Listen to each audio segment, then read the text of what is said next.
there folks, it's Kikoskia here and welcome back to DMing and me. This video contains no gameplay or music whatsoever, allowing you to focus on whatever it is you're up to, whether it's splitting the party loot, disarming a trap, deciding whether you want to go left or right in the dungeon, or planning how you're going to attack the cockatrice that you've encountered in a cave. Today's video is going to be about something that I've been thinking about on and off for a very long time. I've been playing D&D and DMing D&D for quite a number of years, and I've noticed this pop up over and over again, and that is how different play is when you're low level compared to high level, and the advantages and disadvantages of each.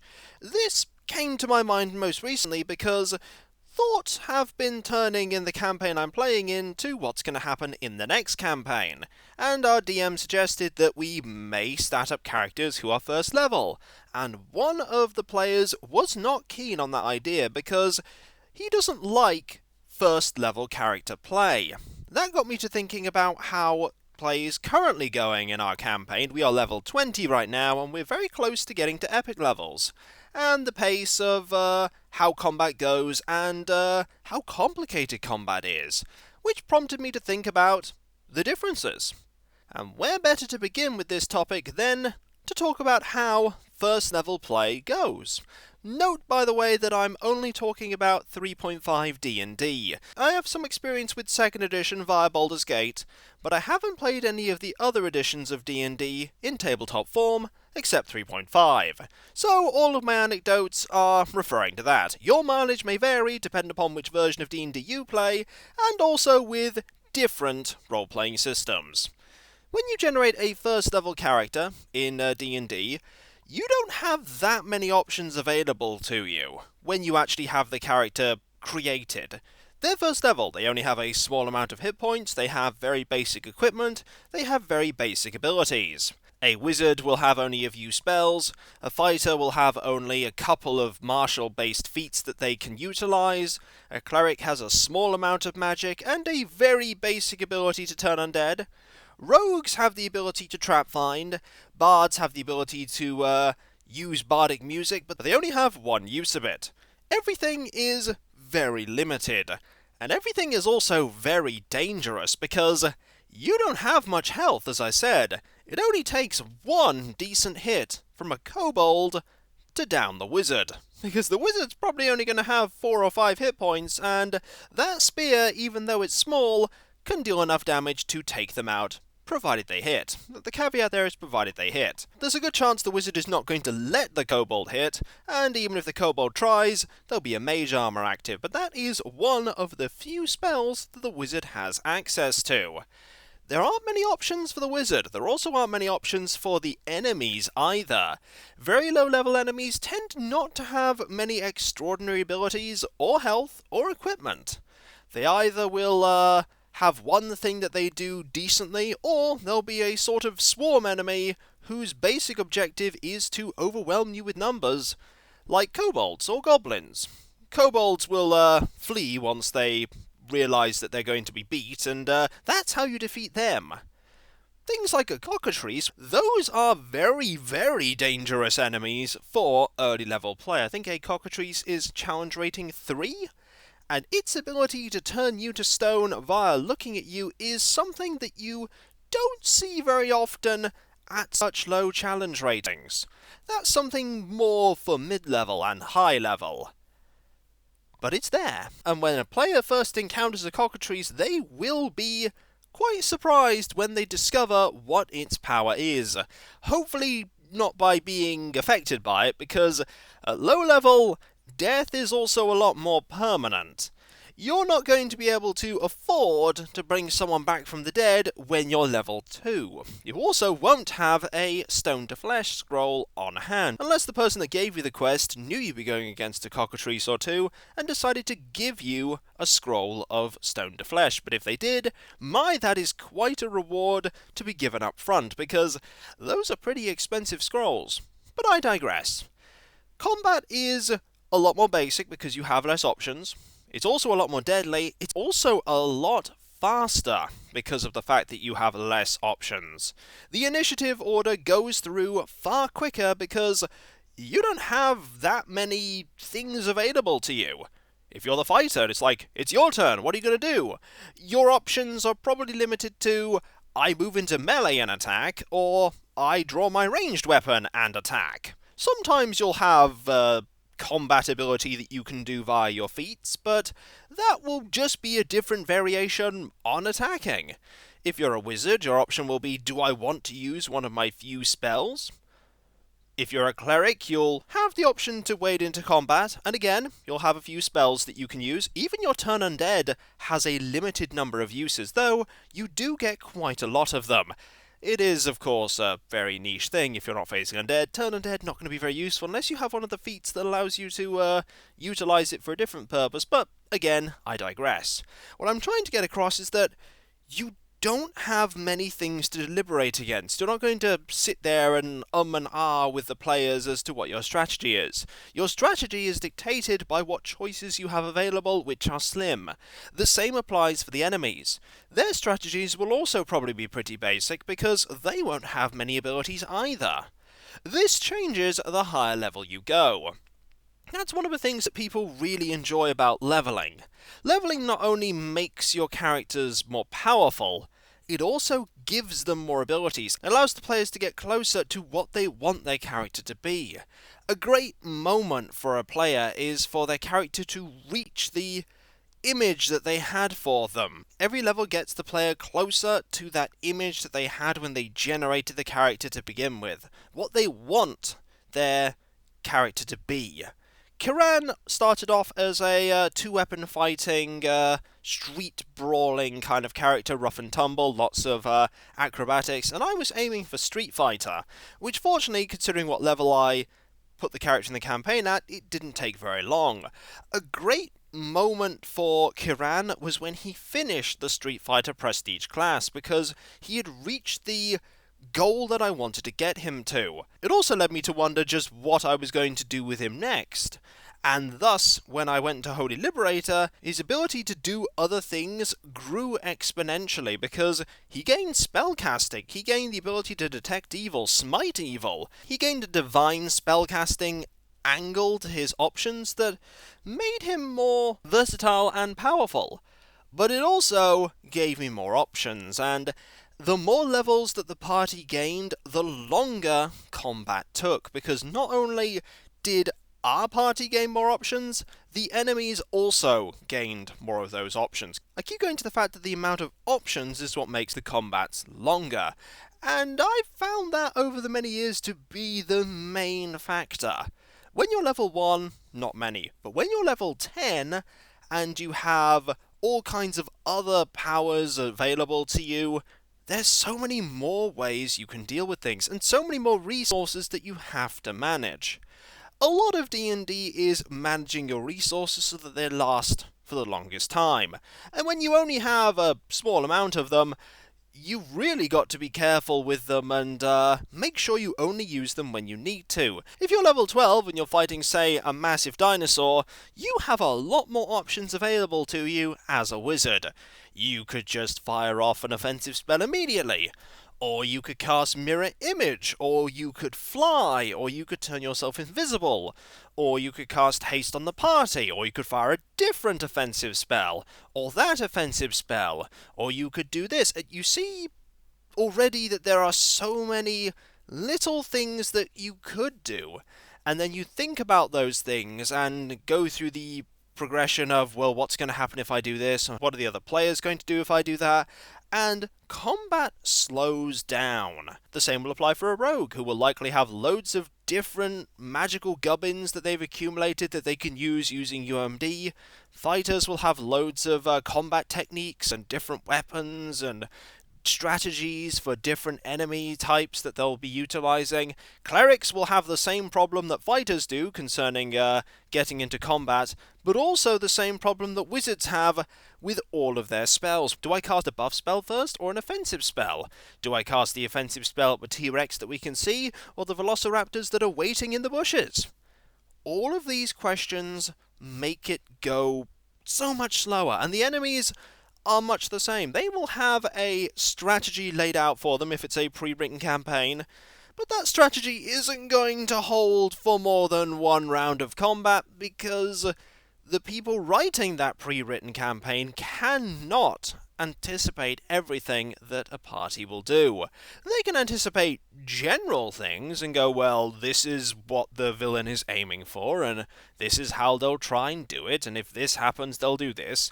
But they're not going to have and if somebody decides to dump a Hewitt's Handy Haversack full of holy water on the vampire's head, what does the vampire do then? What does the vampire do? And for those curious, yes, that did happen in a campaign of mine. It wasn't a vampire, but it was a powerful undead, and it was a huge amount of holy water contained in a Hewitt's Handy Haversack. It hurt the undead a lot. The enemies have a lot of choice. The enemies are usually more numerous as well, and they have more health. The health part also plays into how complex the fights become, because more health means the encounter typically lasts longer. Up to a certain point. And that certain point is when you get to really high levels. Mid-level is about where everything starts to tip one way or the other. You'll have a decent amount of options for most of it, but then you'll start gaining more and more and more, and the enemies will start becoming more numerous, more hit point heavy, have more powerful abilities, and then you get to high level. High level, things sort of loop around again in a strange way. You end up facing foes that aren't that numerous, but exceptionally powerful. Your health starts to become less important as you face enemies that have abilities that can just kill you outright. Remember that enemy that could turn you to stone I mentioned at the beginning? There are a lot of save versus death effects at high/epic levels, and enemies will often be laden with them. And sometimes it's not a save versus death, sometimes it's a ability that if you fail to save against it, it pretty much takes you out of the fight, like one we encountered just recently, where if we failed the will save when we were close to it, our intelligence and wisdom were reduced to 1. Fortunately, everyone saved, even the rogue who has a terrible will save, and that's good, because if we'd have failed, that would have been us just on the floor as a gibbering wreck. And if all of us were like that, well, that would have been a very quick end to the campaign. And that not only can happen at high/epic levels, it does happen at high/epic levels, because it's usually a case when you get that powerful of who is going to obliterate the other first, who's going to fail a save versus death first, who is going to catch the other by surprise. We fought a Balor recently that we knew was coming, and we destroyed it in 1 round.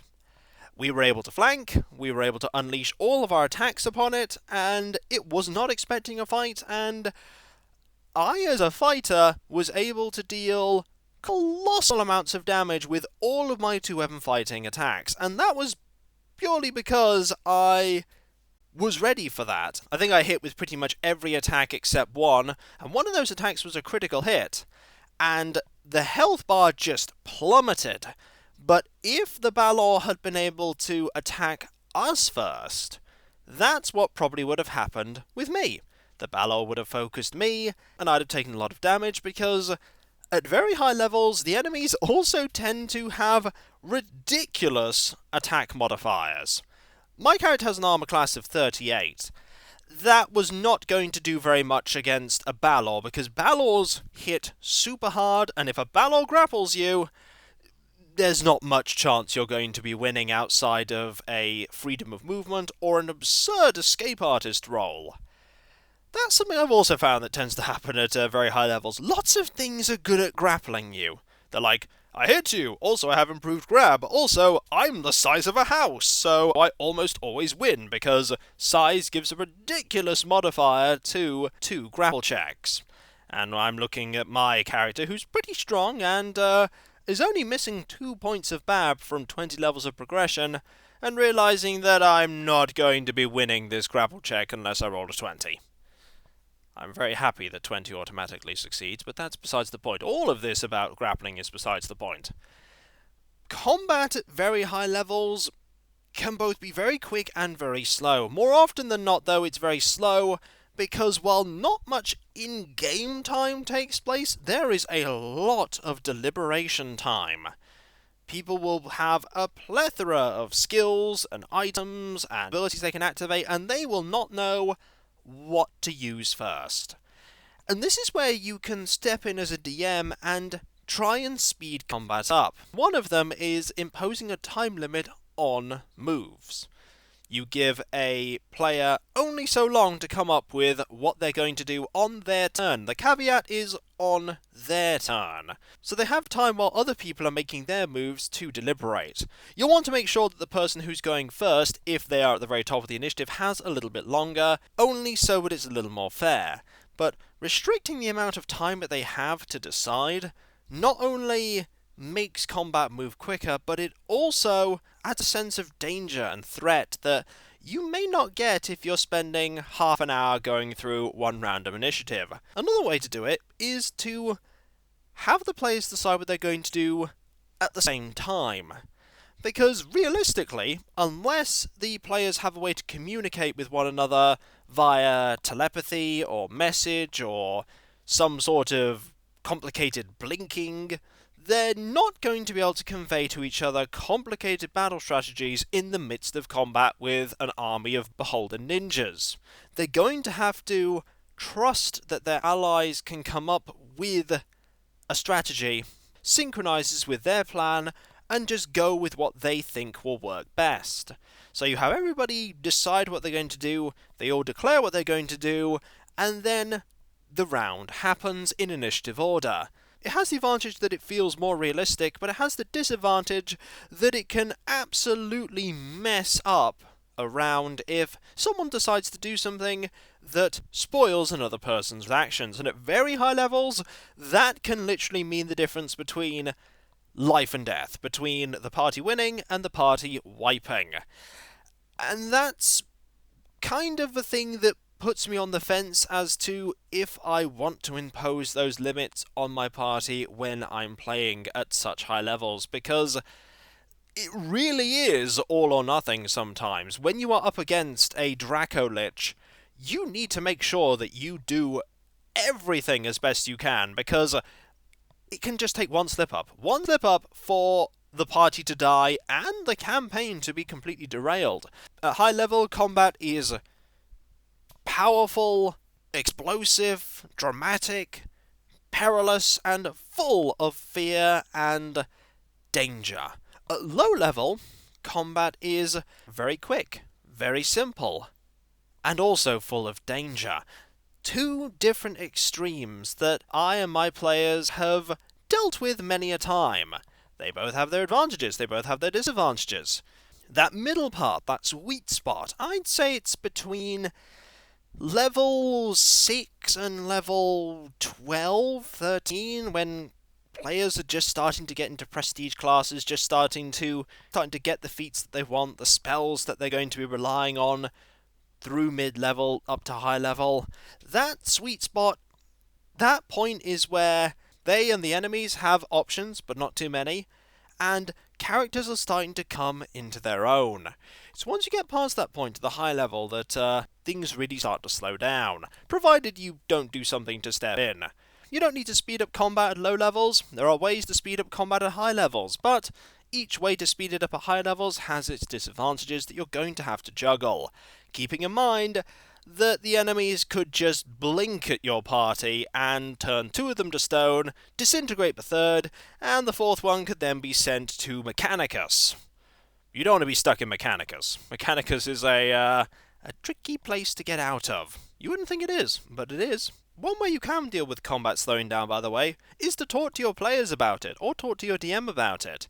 Communication is key, not only in combat, and especially high-level combat, but also in running and playing in tabletop role-playing sessions. If it's going too slow and it's taking multiple sessions to do one combat, let the DM know, or talk to your players about it. See if there is a way that you can work out a method to speed things up. Because ultimately, it's all about having fun, and if you are going at such a slow pace that people aren't having fun, that's a problem. That said, if everything is going slowly but you're all having a whale of a time, don't change anything. If something's not broken, don't fix it. And by the sounds of it, things certainly aren't broken. Ultimately, it's a fine balancing act. You will inevitably get things wrong at times, and you need to tailor how to get things moving at a decent pace and how to make sure things feel right at all levels to the people that are playing, but you'll find your perfect balancing point. I can't say that we found our perfect balancing point yet, even after all these years, but we do always have a fun time. And so, that is a brief talk about differences between high and low level play, and the similarities that you don't notice until you think about it for a long time. And when we come back, folks, who knows what will be in the future? Will it be another writing in me? Will it be another DMing in me? Will it be something about Bethrendy of Dusseldom? Who can say? What I can say is that Chapter 11 of Bethrendy of Dusseldom is now available to be read on my website. You can check it out at kikoskia.com/writing/Dusseldom, spelled DUSTLEDOM. And when we come back, folks, whatever the topic is about, we'll be talking about it. That's kind of a thing with audio videos. And so, I'll catch you next time, folks, and I'll see you then. Later.